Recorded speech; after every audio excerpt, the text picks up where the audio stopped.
Hi పిల్లలు, ఈరోజు మనం చెప్పుకునే కథ పేరు కప్ప ముత్యం. అనగనగా అడవిలో ఓ కప్ప హాయిగా జీవిస్తోంది.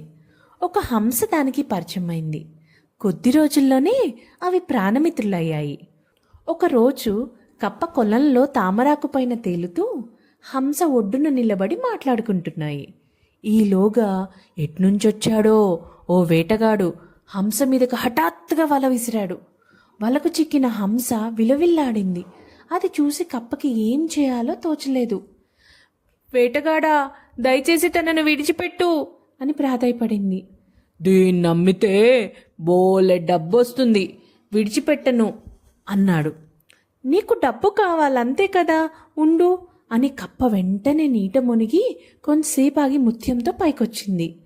దీన్ని తీసుకొని నా స్నేహితురాల్ని విడిచిపెట్టు అంది. వేటగాడు ముత్యం తీసుకుని హంసను వదిలిపెట్టాడు. ఇంటికెళ్ళాక అతను చెప్పిందంతా విన్న భార్య, ఆ కప్ప దగ్గర ఇంకొన్ని ముత్యాలు ఉండుంటాయి, వెళ్ళవన్నీ తెచ్చేయి అని చెప్పింది. దాంతో దురాశ కలిగిన వేటగాడు కప్ప దగ్గరికి వెళ్ళి, ఏయ్, మర్యాదగా కొలంలో ఉన్న ముత్యాలన్నీ నాకు ఇచ్చేయి, లేకపోతే హంసను తీసుకుపోతా అని బెదిరించాడు. అది విన్న కప్ప, సరే ఒక్కసారి నీ చేతిలో ఉన్న ముత్యం ఇస్తావా, అది చూసి అచ్చమ్మ అలాంటిది తీసుకొస్తాను అని అడిగింది. దాంతో వేటగాడు కప్పకు ముత్యం ఇచ్చాడు. కప్ప దాన్ని తీసుకొని పారిపోయింది.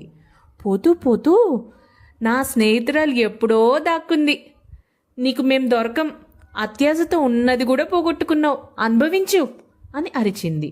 అది విన్న వేటగాడు, అయ్యో ఎంత పని చేశాను అని బాధపడ్డాడు.